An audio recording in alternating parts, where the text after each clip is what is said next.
Hello and welcome. I'm Master Lama Rasaji, and this is our Friday edition of Rasaji Speaks, Shangri-La Friday and Friday the 13th. Does that scare you? Friday the 13th, if you're a member of COC, then you will know that that's one of the numbers that the deep state and the dark side made up to scare people. When it really comes down to it, it's the number of the Christ. That's right. The number of the Christ. The number 12 stood for the 12 apostles, and Christ, or the Christ consciousness, was 1 and 3, and that is 4. And that just happens to be Master David's number. Very interesting, right? So the key of it is let's look at what the title of today is: Divine Navigation, right? The Shepherd's Faithful Journey. Well, if anybody knows about divine navigation, way before there was anything like a GPS, these guys were looking upon this star, deciding where Bethlehem La Strada was. Bethlehem La Strada.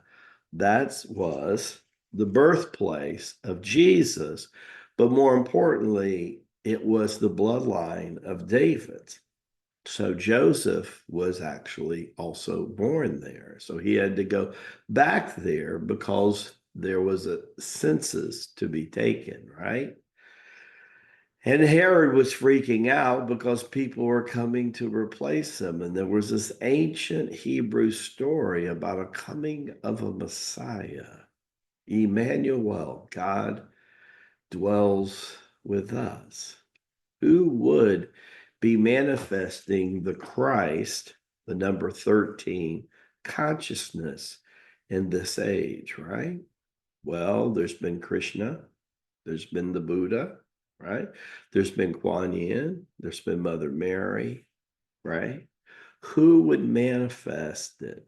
It would be Jesus the Christ this time.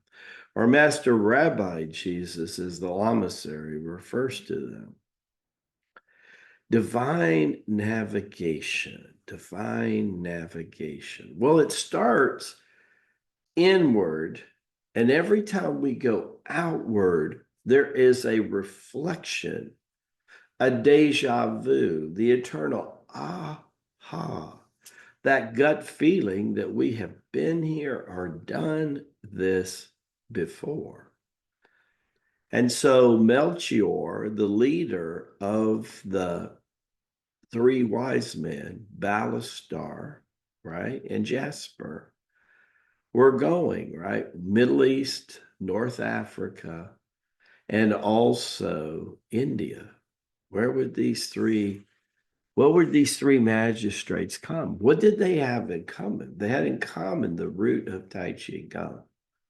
And beyond the Hebrew prophecy, there was another prophecy, and that prophecy was rooted in the Lamasery of Tibet. That's right. Was rooted in the Lamasery. See, the Lamasery knew about Mother Mary and the Essenes. The Lamasery knew that the Magi needed to be there, that they would protect Jesus with their caravan. And then Jesus would spend 3 or 4 years in Egypt, making sure that Herod's decree, Herod Sr., was passed. Well, of course it was, because shortly after there, the Herod Jr. came into power, and he was too busy partying all the time. He had a power-hungry thing, but Senior was more the power-hungry.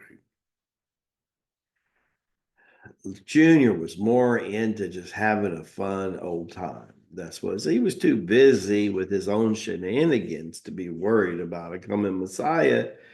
And he believed less in God than his father did. That's why he betted his brother's wife and had interest on the daughter, which was actually his niece. I mean, how morbid is that? That's pretty morbid, right?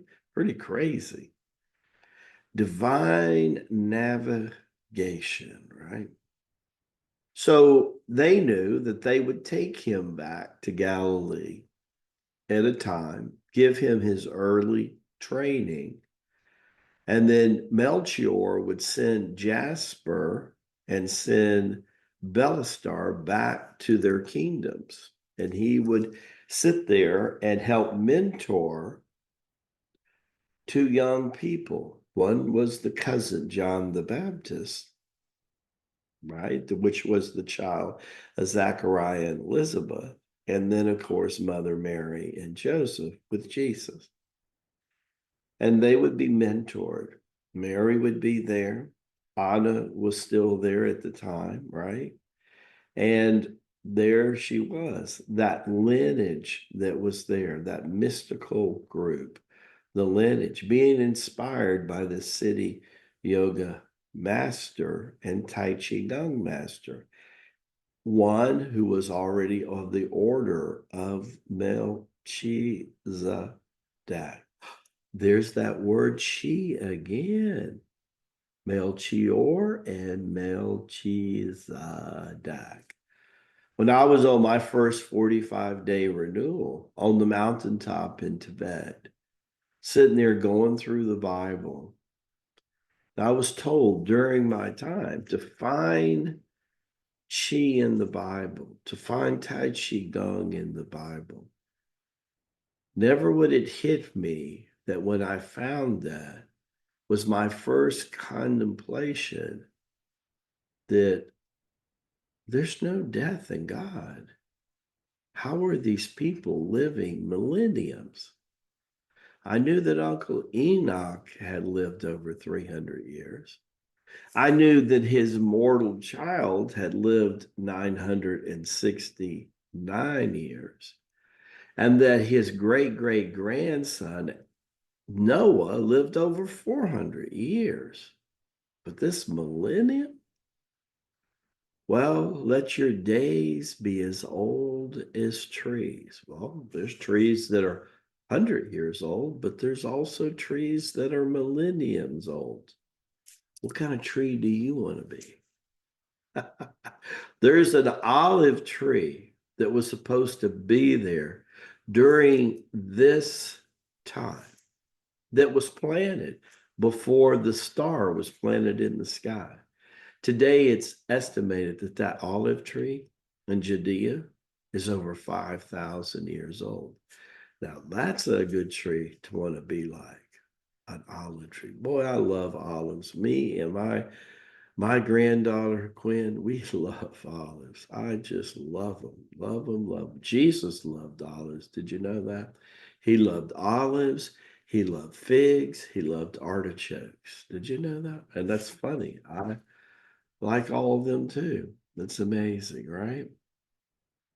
Baraka Bashai, may the blessings be to you and to your glorious family. We'll see you tomorrow on the Saturday version of Rasaji Speaks. Don't be late. Hope to see you in training today. Hit me up if you're there. God bless you all.